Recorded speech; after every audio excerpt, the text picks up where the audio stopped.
Welcome to this edition of Peak Performers Podcast with your host, Thor Conklin. Thor will be sharing the necessary tools, strategies, and psychology you'll need to become a peak performer in any area of your life or business.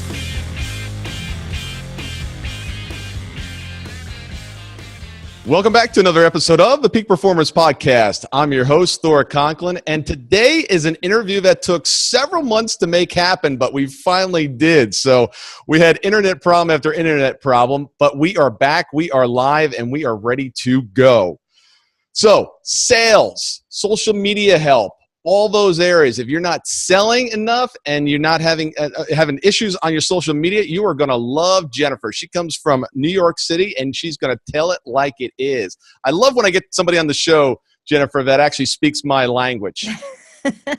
Most people don't understand that Washington, water, and daughter have multiple R's in them. That's right, and it's coffee. And it's coffee. That's right. I missed that.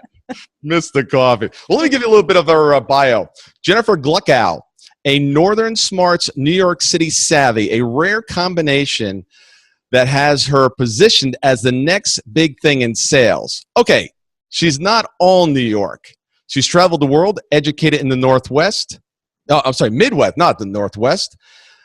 Where'd you go to school? Olin? WashU in St. Louis, Washington University. Excellent. Jennifer rapidly rose throughout the ranks of a leading Fortune 500 company. Who'd you work for? Can you say? An educational software company that was small when I joined and had about 200 or so people. And then we sold to News Corp and grew to way more than that, thousands. They changed names a bunch of times, but it was an educational software company. Where do you think most entrepreneurs go wrong with regards to sales? I mean, look, if it doesn't get sold, nothing happens. The organization just fails. Mm-hmm. Where are most entrepreneurs missing the mark? So a lot of entrepreneurs are really, really good at their craft. I own a cake shop and I make the most amazing cakes on the planet. Or I own a design studio and I'm the best graphic designer on the planet. But that doesn't mean I have the same skill set as the selling skill set. I could be providing the best service, the best product. But I think what happens to a lot of entrepreneurs is they don't know how to sell it because they were never taught. Their training came in, those 10,000 hours didn't come in sales. They came in their craft, right? That's how they got so good at whatever it is they do. But, if you're the cake lady and you own a cake shop and you must make the best cakes on the planet, it doesn't really matter if no one's buying the cakes, so you're not going to be open too long.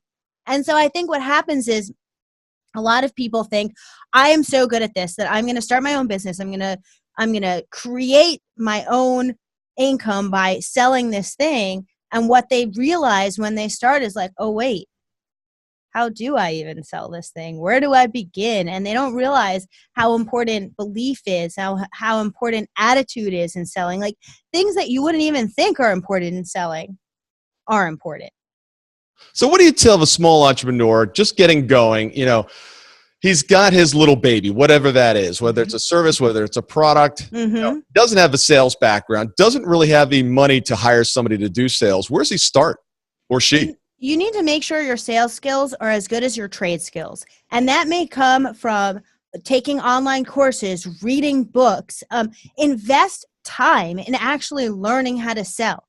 Go talk to customers, start here. Go talk to customers, find out what they love about your product, because their belief in your product is going to help instill even further belief in your product. And you need that belief to actually be transferable when you're meeting with the client or the prospect.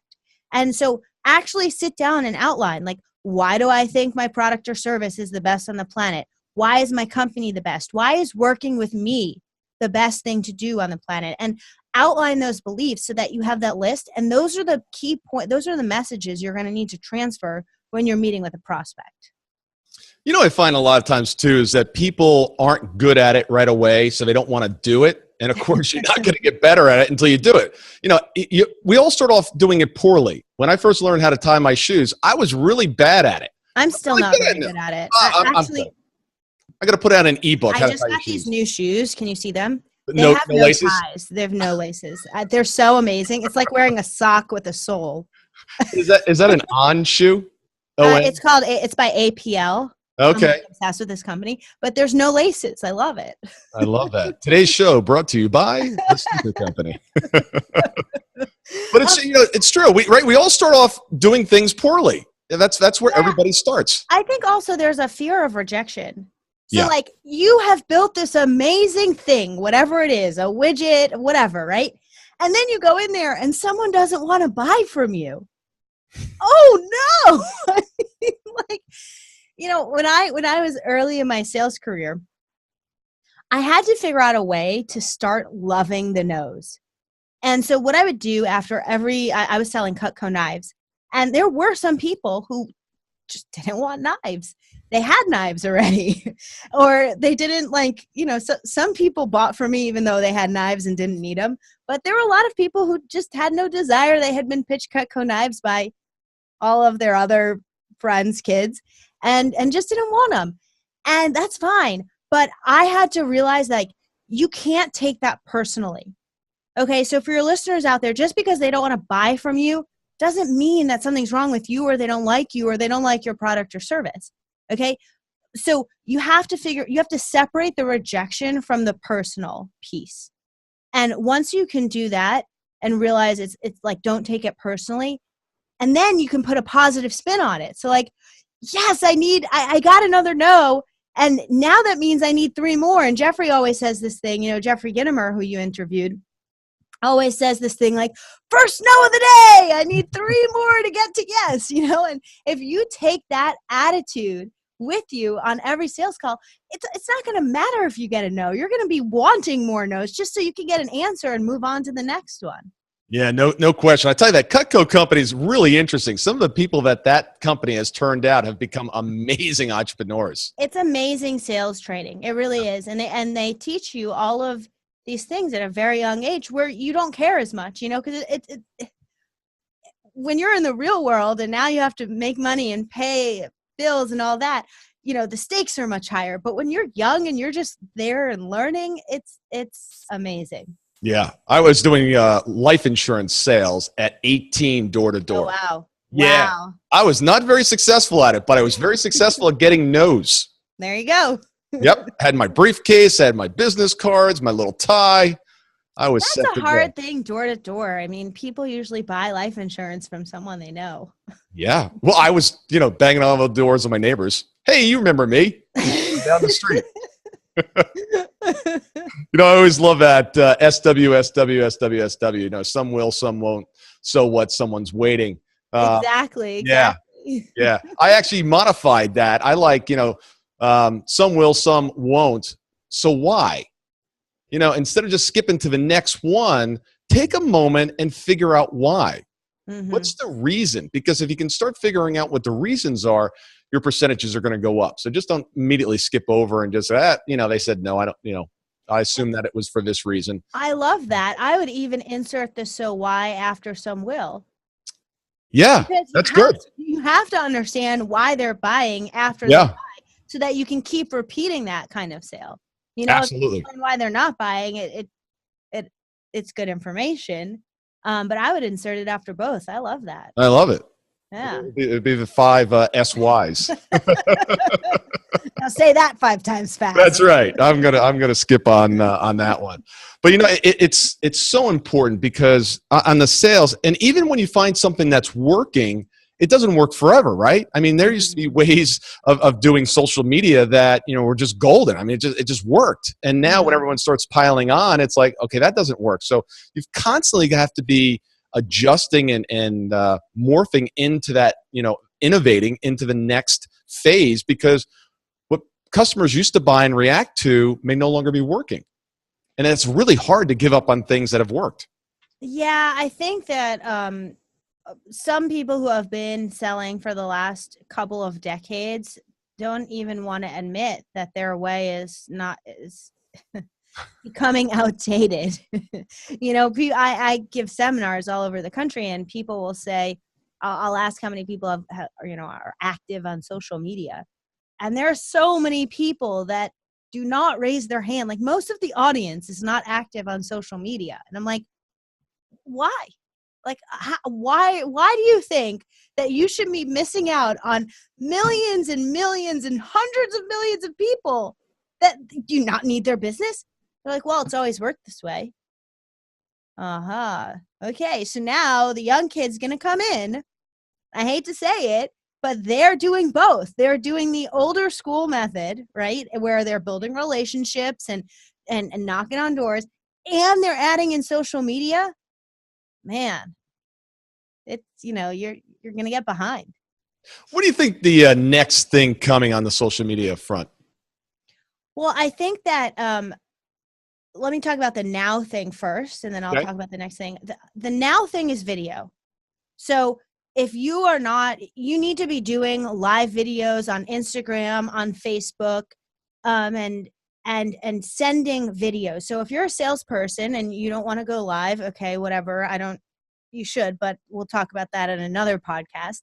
But after your meeting, send a video message saying thank you. Okay, people, like, emails get lost in the shuffle. So don't just send another, hey, thanks, it was so great to meet with you, I hope we get to work together. Show them your excitement. Like, be downstairs from their building and be right outside where there's good light, and literally hold your phone up and this way, horizontally, and film a video thanking them for their time so they can actually see your expression and see your passion and dedication and desire to work with them. Okay. And then shoot it off in the email. To me, that's so much more powerful than just writing a flat, boring kind of email. So I think that's the now thing that a lot of, but for some people, it's the next thing because they're not yet doing it. But really, why horizontal, not vertical?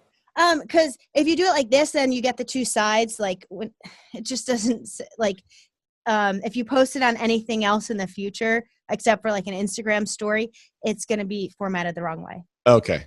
Yeah. So, and I mean, it really doesn't matter that much. Like if you're just sending it to a customer, but if it's anything you're going to use on social later, for most social, you're going to need it the other way. Yeah.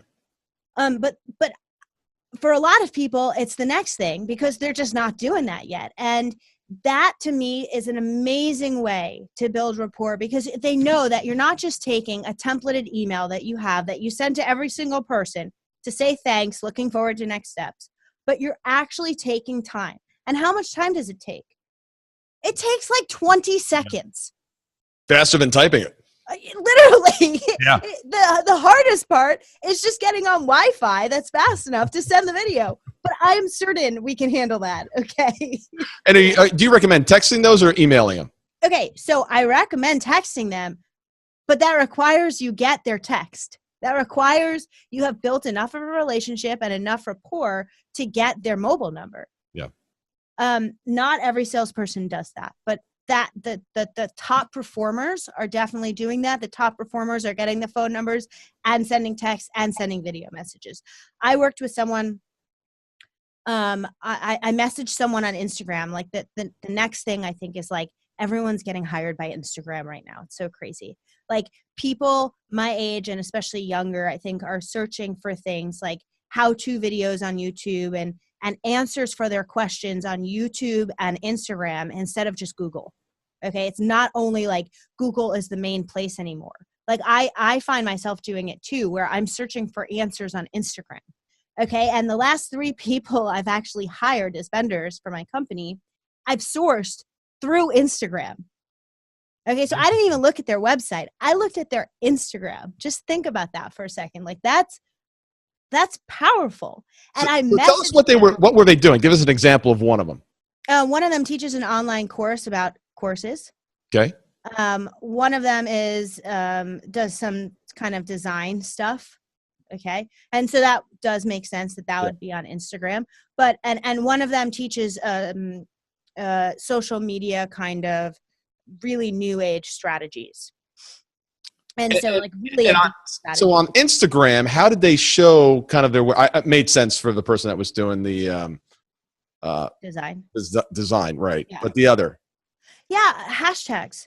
Like I'm searching for answers through hashtags and thinking about what would someone post if they had these answers, and searching and then finding like pictures that look pretty enough to want to click on. And then once I find something that's pretty enough to want to click on, reading what they have to say about it. Then the next step is actually watching their stories. I cannot tell you how much time I spend, because it would be embarrassing, how much time I spend watching Instagram stories. Okay. And you really get to know the person. And for salespeople, this is gold. People want to know who they're going to be working with. They're buying you. They're buying, getting to work with you versus buying it on Amazon. And so watching, learning these people's personalities and figuring out, would they be a good vendor for me? Would they be a good consultant or whatever it may be was everything. And so watching their stories, seeing what they have to say, seeing them produce valuable content daily, literally daily. And I think that's the next thing is like, we're not just searching on Google anymore. We're not just looking for a company's website. We're looking to learn more about the person that we want to work with, the person that's going to be the provider. Because, I can go on the internet and buy anything and not talk to anybody, right? Like I order all my household goods on Amazon and they come in my monthly delivery, and I don't need to talk to anyone because I don't care about that. But if I'm going to have if it's something that like a salesperson could potentially be involved in, I want to know about them. I want to know who I'm going to be working with. And so do your buyers. It was funny. The other day, I got a card in the mail. Yeah, there it is. Oh, and cool. This is actually a client of mine. He sent this to me. He actually got a bobblehead of me, and he has it on his desk. To remind, God. Yeah, exactly. He has a bobblehead of himself, a bobblehead of me, and he has one on his desk. He goes, every day I'm looking at you, staring at me, making sure that I'm getting done what I need to get done. I was like, he should have had two made and sent one to you. So, that's true. And somebody in the office snapped a photo of it, and then about a week later, I get this little card, and it's got a nice little inscription that says, always great seeing you, and thank you for the continuing putting together my mindset at ease. The bobbleheads are my self-reminders of our conversation and goals. Oh, that's so cool. Yeah, and and you still have the card on your desk. And I still have the card on my desk. And then we went to the soccer all-star game, and he sent me another one. Oh, man, that's cool. That's cool. That's cool. And part of that is he put you in the photo. Like, yes. Okay, if he had just sent you a picture of him, I'm sure you would have liked it. Yeah. But the fact that you're in the picture, you're like, oh, this is so cool, Yeah, we had actually a conversation about it today. He goes, yeah, nobody throws out a picture of themselves. Right. That's right. They don't. And I said, well, what if we weren't ever together and, in the same city or something? And he said they grab them off of social media as well. So if there's a new birth in the family and he's holding their new baby or something, he'll send one and just say, congratulations on the birth of your child or whatever it is. I'm going to take a picture of us right now. All right. See? So like, you don't have to be in the same city, right? Like, here's you. There you go. We're just going to be on Zoom. We're both on the screen. Okay. You hop on a Zoom meeting, you can get Zoom for free. And this is another thing I'm always talking to clients about. I said, look, if you're sitting there trying to build rapport, because look, isn't sales really about rapport? Yeah, of course. You've got to have rapport. And what so many people forget that we can have a conversation, we can be in rapport, and then all of a sudden fall out of rapport because of something that was said. While you were talking, I just wasn't paying attention, or whatever it was. Right? Yeah. So you got to maintain that rapport. And I said, why would you pick up the phone and have a conversation with someone when you can see them on a video for free? 100%. 100%. I totally agree. Right before this started, I think it was before it started, not while after it started, but I asked a question and you asked me a question, I'm sorry, and I responded, and then it didn't really seem like my answer landed. And I asked you about that. I said, because I was able to see your body language. Processing it. Yeah, you were just processing, but the body, I answered it and you were like, yeah. But you wouldn't be able to gauge that on a phone call. Right. You wouldn't be able to see it on a phone call. Yeah. Yeah, no, there's such a difference between seeing someone. And that's why that video follow-up is everything. Yeah. Because I can guarantee your competitors are not sending a video follow-up message. Oh, so that's where I was going with that. So I bought this product from someone on Instagram, and she sent me an Instagram direct message back, literally, and it was her talking into her phone, and she's like, "Hey Jen, I'm so excited to work with you. Check this out. Hold on." And then she flips her camera. She's like, "Here's my view. How pretty is my view? Okay, my view is amazing. But we are gonna have great views of the future together. I am so excited." And she sent me this whole like 30 to 45-second message. I watched it twice, and then I shared it with someone. Yeah. Okay, how many sales follow-up emails do you share with other people? You don't. No. The answer is 0. And so if you send a compelling enough message, that prospect is going to show it to 5 other people, and you never know, that could land you another sale in itself. Yeah.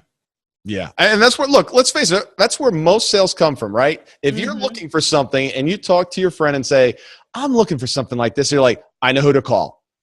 Call Bob. Bob is going to take care of it."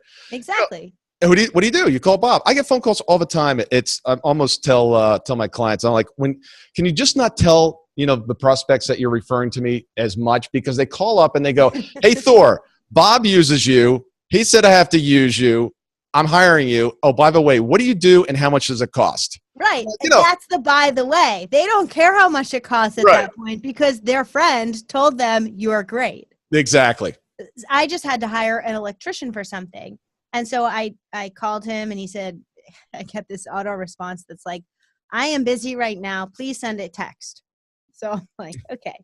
Like, "Hey, Mr. Electrician, Erica says you're great and I need to hire you. Could you please call me?" He's like, "Oh yeah, Erica's one of my customers." I'm like, "I know, and I want to be one of your customers too, please." But literally, it was not, "How much is it going to cost to hang this ceiling fan and install it? And I need to move these pieces of electricity. What's that going to cost me?" There was none of that. It was, "Erica says you're great and I need to hire you." Yeah. That changes the whole conversation when you get a referral. Yeah, no question. People ask me all the time. Our lane of clients are very successful entrepreneurs. We don't deal with a lot of the startups or smaller organizations. And people ask all the time when they know our clients. They're like, "What sets them apart?" I said, they don't compete. They do not. They are not playing the same game that you and I are playing. They do not want to get down in the trenches and trying to figure out how to be a little nifty or a little different or a little, savvy and look a little different. No, they want to be completely different. They don't want to look anything like anybody else in their space. As a matter of fact, they don't even want to be in a space that other people are in. Yeah. So you were on our show, Sell or Die, our podcast, Sell or Die. And one of our more recent guests, his name is Damian Piroli. He's a plumber in Charlotte, but he's not just a plumber. He owns a plumbing company called Charlotte Plumbing. Great name for SEO, right? And he has all 5-star reviews on Google. And so on our show, he talked about, how do you get all 5-star reviews on Google, and what does that do to your business? Because when I was searching for a plumber, I searched for best plumber in Charlotte, right?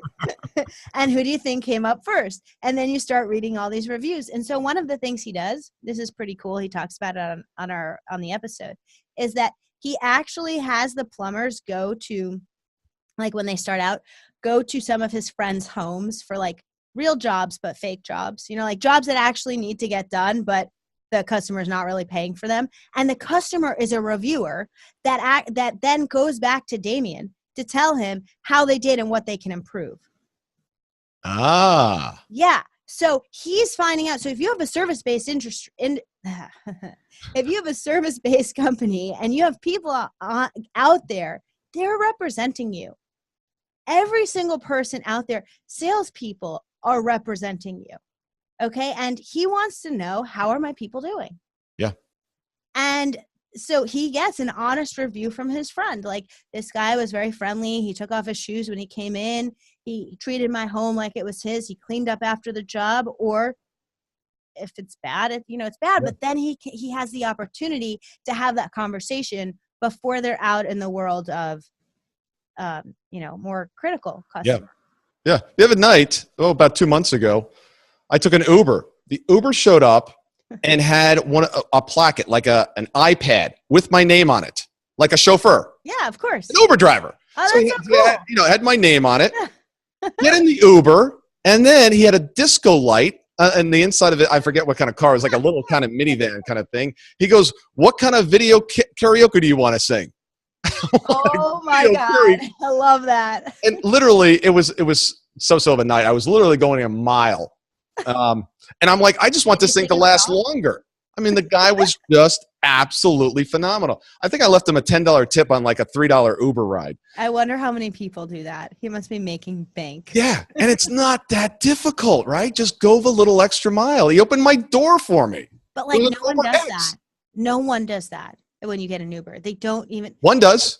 One. Like I've gotten Ubers where I'm struggling from the airport and I have 2 heavy bags and they don't even get out of the car to help me. I'm a girl. Come on, dude. It's just like common courtesy, not just because you're my driver. It's common courtesy to help me.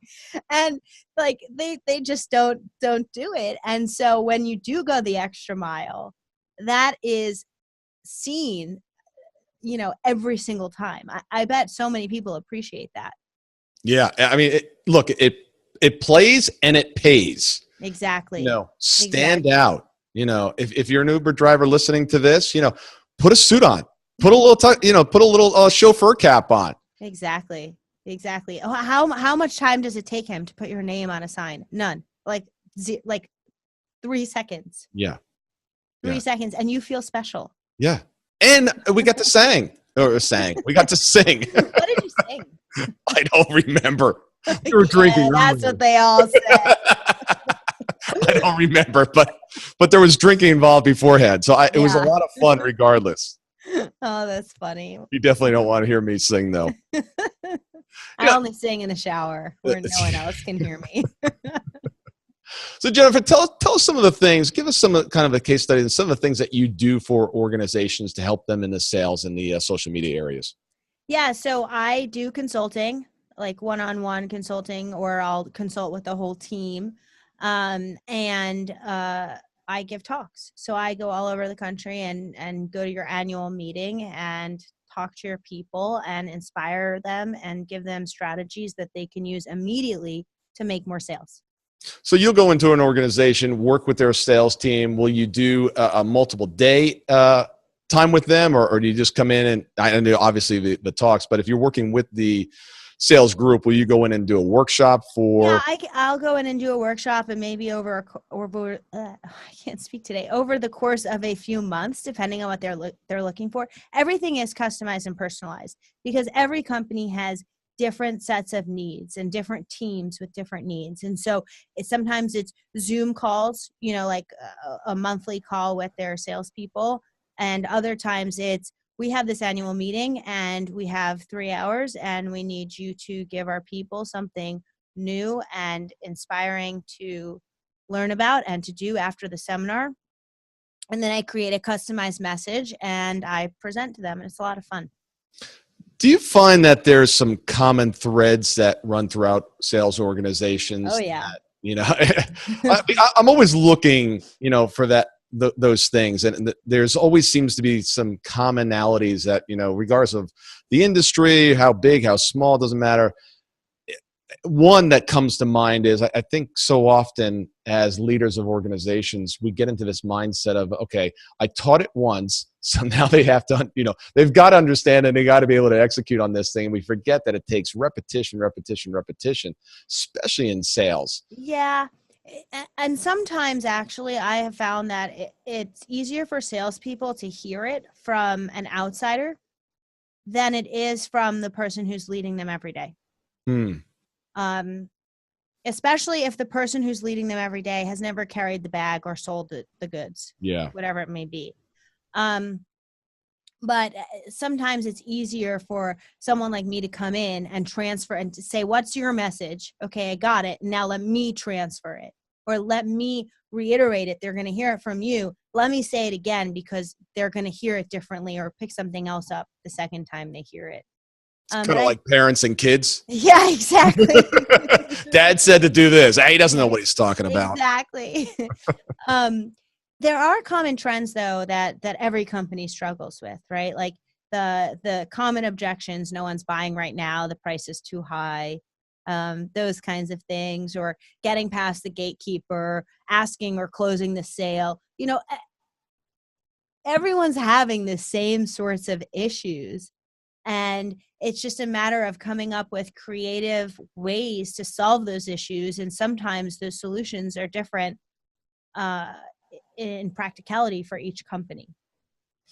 Yeah. And, one thing we talk an awful lot about is that, clients have this desire to shout at the masses instead of having conversations with the individuals. Yeah. We talk about it all the time. It's companies don't buy, individuals buy. Even if you're Exactly. B2B, there's somebody in that organization that's buying, and he or she is a person.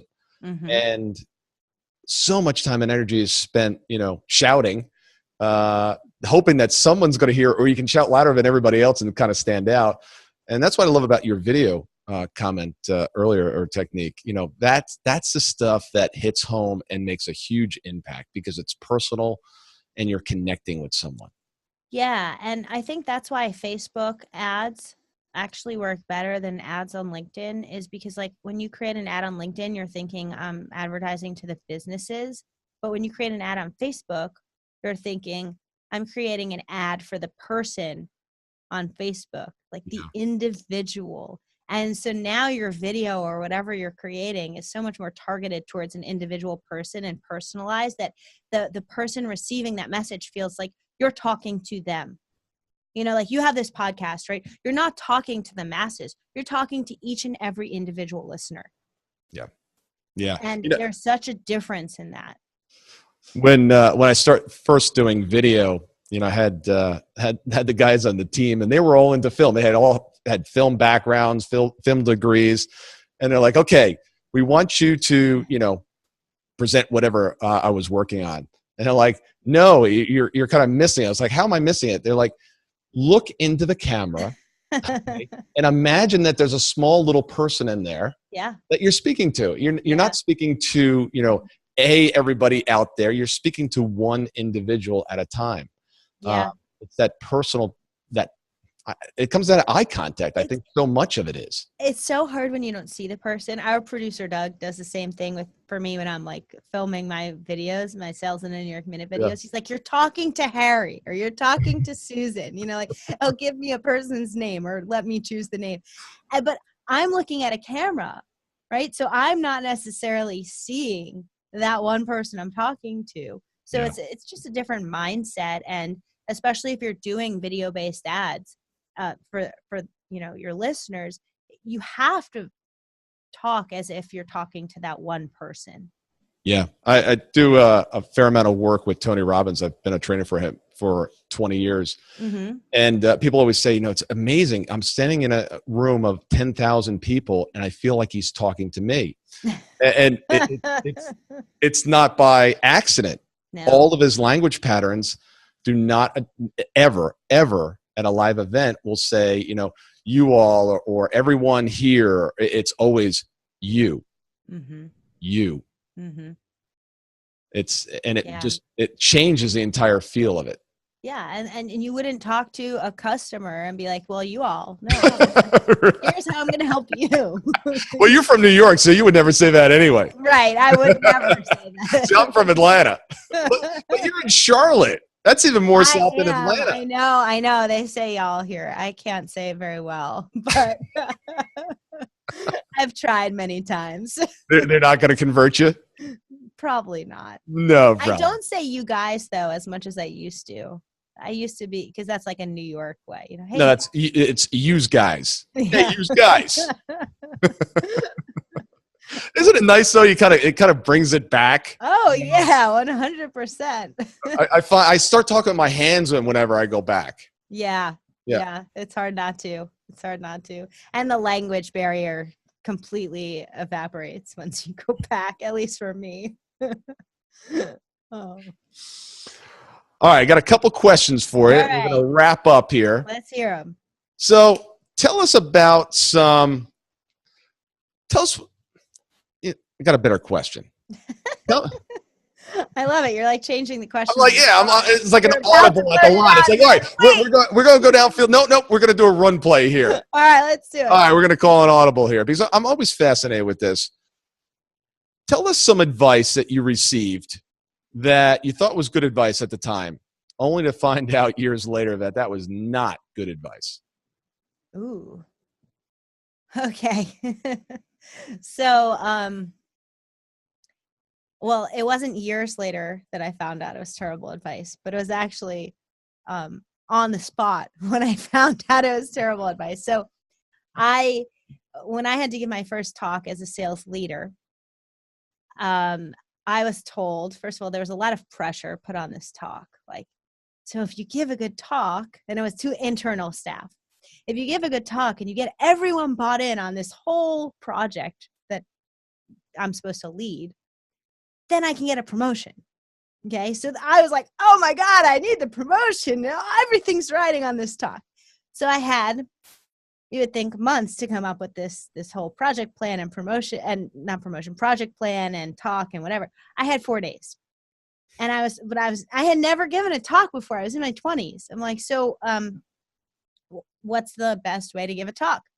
And the advice I was given was, you start out with a joke, you memorize everything, and you stand in the front of the room and you don't really move too much. Something like that, right? Do you have any video of this? Thankfully, no. So I have now, like, after I prepare the talk, I have like 2 days to memorize this whole thing. Like, how on earth am I going to memorize this hour-long talk? So I'm like freaking out because obviously I want the promotion, and it was a really significant promotion. And I like lost track of everything. Like I really had bad guidance for this. But also I'll take responsibility. I should have realized in the moment that it wasn't the best guidance. So I started out with a joke and I told it wrong. So no one laughed. Literally, no, it was like crickets, and I knew I had messed up the joke. But now I'm thinking about in my head how no one has laughed. And so I lose my place in the presentation, and I'm like, how on earth am I going to recover from this? I told a bad joke, and now I have no idea what I'm supposed to say next. And luckily for me, my right-hand guy stands up, and he's like, okay, because he knew my whole presentation. Actually, I think he had it memorized. And and he was like, okay, so next you're going to talk about X, Y, Z, and he got me back on track. But what I realized from that was, after that, I was like, I'm going to become the best damn speaker on the planet. So I took courses in how to give talks. I learned how to do it, which those methods were all wrong, by the way. And I figured out like how much preparation needs to go into a talk. Like if I'm going to give a 3-hour talk now, I'll spend at least 10 to 15 hours preparing it. Okay. I spent like crunch time days looking up the data, looking up the statistics before I could even begin to prepare my talk. Okay. So like I think I was set up for failure for that, but I will take full ownership in that I did not do a good job, but I did really, it changed my life in a great way because that's what made me want to become a speaker. That's awesome. Yeah. I would say anything worth doing is worth doing poorly. Yeah. So at the time I had no idea what terrible advice this was, and by the way, I got the promotion anyway. Good. And I love how you say, you had a talk. So often I'll talk to people and say, I've got to give a speech. I'm like, why do you want to give a speech? People don't want to hear speeches. Right. They want to have conversations. They want to hear you speak on something. So, have a talk. Exactly. Yeah. It's funny. You just brought back a horrible memory for me. As I was asking you the question, I'm like, wonder what, some sales advice and some things that I received. This wasn't advice, but this is like sales 101, I think, at least in my book, of what not to do. Yeah. I was at a brand new client in San Diego. I was living in New York at the time, working in New York. Flew out to San Diego. First time meeting my client. So it was a client, but first time in the boardroom. First question, find out that she was from Dallas. I said, "Oh, why'd you move from Dallas?" Upon which she started crying and ran out of the no. Yes. Oh, no. Yes. And I didn't find out the whole story, but from the other people in the room were like, "Oh, that was not a good question to ask." That was like the one question to not ask. Yes. So now whenever I meet someone, I was like, "Oh, why did what brought you to San Diego, or what brought you to LA, not why you left something." Yeah. Okay, I'm going to give you one more because this is fun. All right, good. So, when I started selling Cutco knives, the thing, I was in high school, and the thing they taught was to ask for the referral. So at the end of your sales pitch, you actually take out a lined sheet of paper with like numbers 1, 2, 3, 4, 5 and lines for each person. And you say, okay, well, Mr. or Mrs. Customer, either thanks for buying from me, or I understand why you're not going to buy, but the way I get business is through referral. So could you write down 5 people's names whom I could call? Okay. And at first it felt totally comfortable because I was calling on all of my parents' friends who knew me since I was 5. And it was like no big deal. Like, hey, can you just tell me 5 of your friends that I can try calling too? But then when I got to that second tier of people who I didn't know, and now I'm asking them this same scripted thing, and this is not a knock at them. This is just like not how I teach sales, but it felt icky. Like, I don't even know you. You didn't buy from me. And now I'm asking you to tell me someone else who who I can pitch to. It just felt so wrong. And I realized sales doesn't have to feel that way. You don't have to ask like that. You don't have to ask. You can earn it. And when you earn it, it's worth so much more in gold because they're not just writing down a name. When you earn the referral, they're actually saying, hey, let me introduce you to my friend Bob because Bob needs this. Hold on. And they get Bob on the phone. Yeah. And they actually make the introduction for you. And so that was just one other thing that came to mind. I think it's a mind shift too. When you're out in the market selling whatever goods or services you have, and you have a true belief that your goods and your services are going to improve someone's life, sales becomes a different game. It's I've got to help these people. Exactly. Exactly. Help me, help them. It's about helping. Exactly. 100%. Exactly. Right. I thought you were going to say that the other bad advice was, when you're in the middle of a sales presentation for Cutco, do not juggle the product.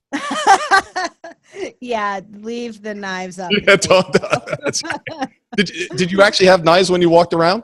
Oh yeah, I had my own. You buy them, but yeah, I bought them. And you had your own scissor. I could do the demo where you cut a penny and you're like show how good the scissors are because they can actually cut a penny. Really? Oh yeah, of course. I had that. I would bring my favorite products with me. Anything I wanted to sell. Scissors would cut a penny. I like that. So yeah, like they have this ice cream scoop that actually sits on the counter, but the scoopy part doesn't touch the counter, so it doesn't get germy. So, I loved that. And I would bring it. Guess how many I sold? Almost everyone bought it. Right? Because I was passionate about it. Right. Like I could tell you how cool this was and that I use it at home and that it cuts through really frozen ice cream. And like people wanted it because they could feel I was transferring my passion. Do you know the guy behind Giftology? Oh yeah, we love him, John Rulin. Yes. Yeah. Another amazing prodigy from that organization. Yeah, and he has sent us some really, really cool gifts. He is amazing. He's a friend. He's a really good guy. Very nice. Well, we've come to the end of the show. Cool, great way to end on that. So tell the audience how they can get in touch with you so they can fix their sales and social media issues. Because look, we all need to get better in this area. Of course. Go to my website, salesinanewyorkminute.com, and go on Amazon. My book is actually available for pre-sale. It's just Sales in a New York Minute, and it's 212 real-world strategies that you can use to improve your sales. And listen to the podcast. It's Sell or Die Podcast. Tune in. We're live. We have an episode every single day. That's awesome. I love the name of that. Thank It's not you. like sell and become richer, sell and get out of it. It's like sell or die. You're going to die. Exactly. It's very simple here. We're from New York. We're very straightforward. You sell or you die. Live or die. You got to sell. Well, you do. Look, in an organization, if you're not selling, we do a lot of profitability consulting. And, people are like, okay, what are we going to cut? Well, who says we're going to cut anything? Right. Let's start with the first step. Are you bringing in dollars in the front door? Dollars. Exactly. This was a lot of fun. Thank you so much for having me on your show. Oh, it's been a pleasure. Thank you.